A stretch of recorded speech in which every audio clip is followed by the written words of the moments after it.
Hello everyone.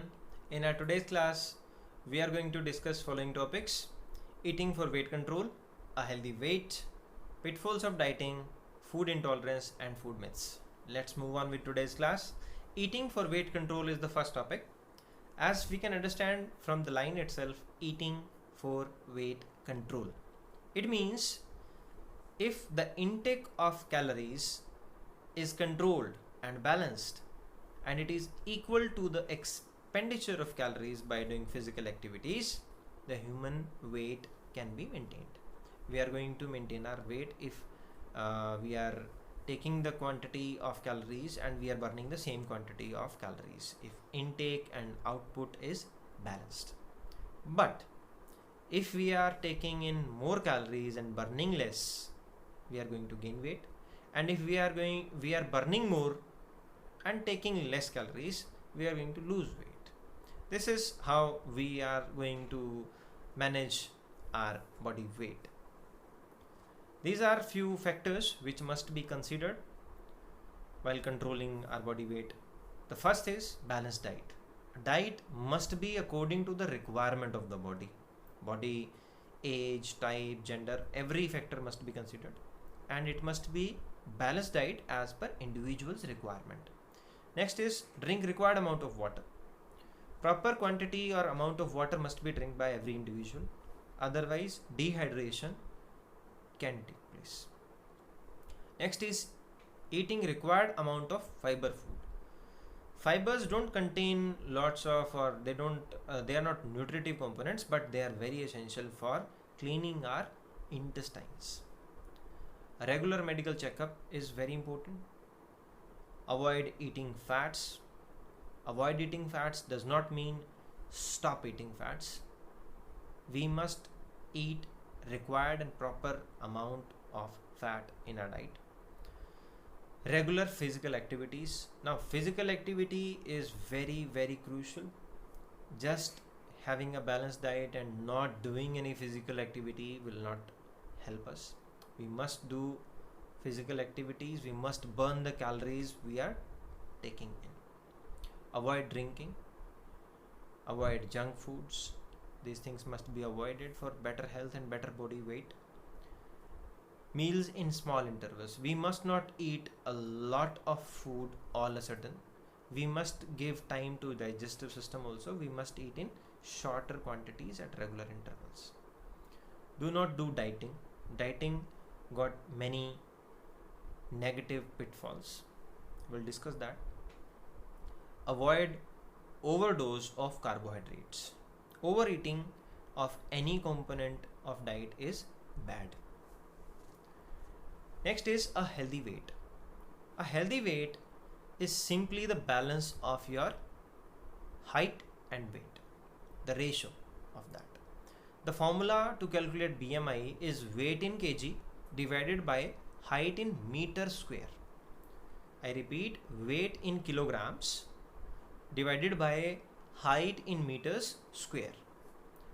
We will get a particular figure using this formula, and that is our body mass index.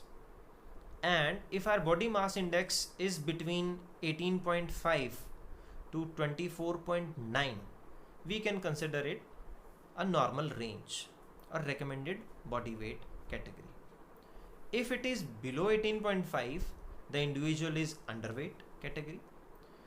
If it is more than 25 but less than 30, it is overweight. And if someone's BMI is more than 30, that is severely obese cases. And these cases must be taken care of because they may lead to many other issues as well. Pitfalls of dieting is our next topic. Dieting is eating less to manage our body weight or to maintain our body weight, or restricting the diet, not eating food on time, not taking in required quantity of calories just to lose weight. Dieting is very negative for our body. There can be many issues which are as follows. If someone is under dieting or not taking meals properly and he's doing dieting, the digestive system can be disturbed, or it may get infected also because it's not working properly.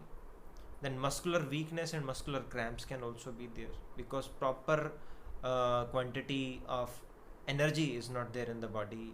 Muscles need proteins also to do wear and tear and repair of cramps. If that will not happen, muscles are going to be weak, energy level of the body is going to be very low. Individual might not be able to perform very normal or routine functions properly. Individual will get tired very quickly because again the reason is low level of energy. Lose the shine of the face, basically skin tone, it will go away.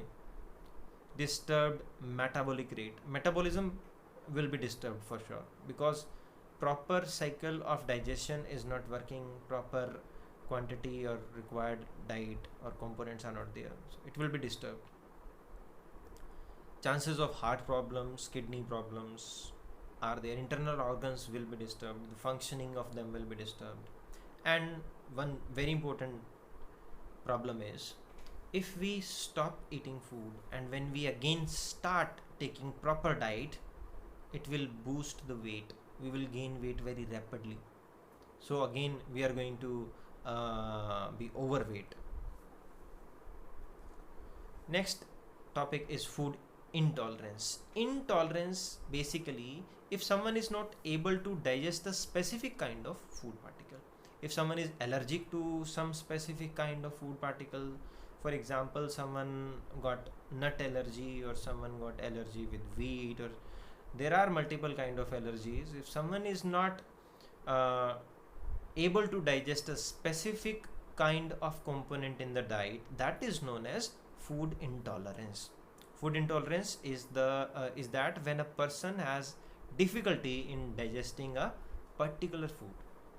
Reason can be allergy also, reason can be any other specific lacking in the body or deficiency in the body. But food intolerance means when individual is not able to digest a specific kind of food. Symptoms can be vomiting is one major symptom of it, nausea, vomiting, pain in stomach, joint, headache, weakness in the body. These are some symptoms of it. Now the last topic of this video is food myths. There are very common sayings in India. In our culture there are many things which we say related to food, and majority of those sayings are myths.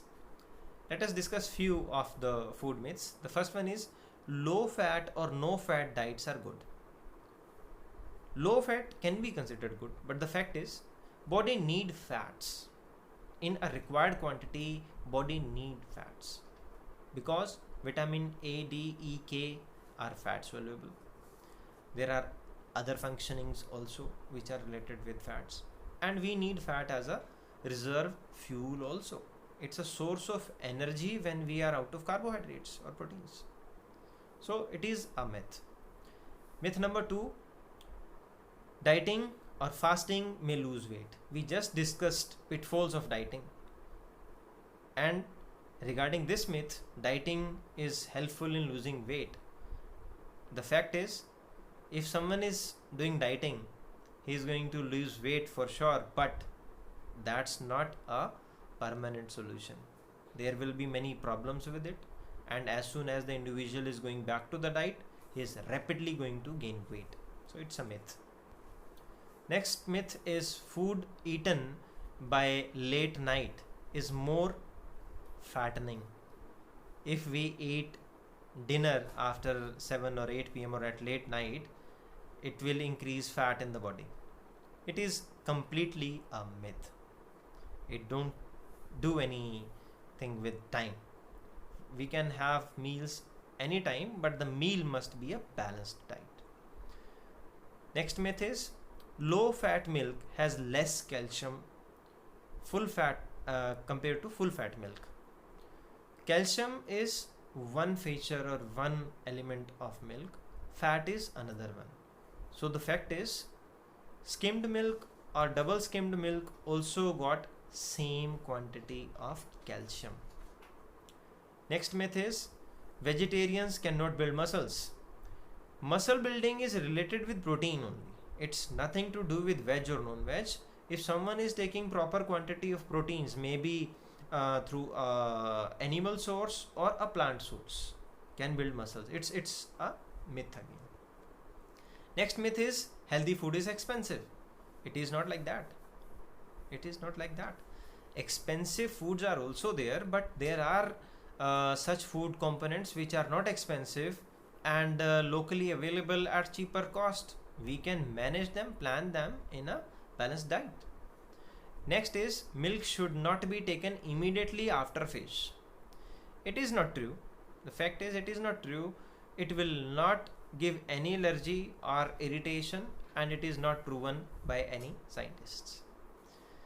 Another one is eat less nuts. They are too fattening.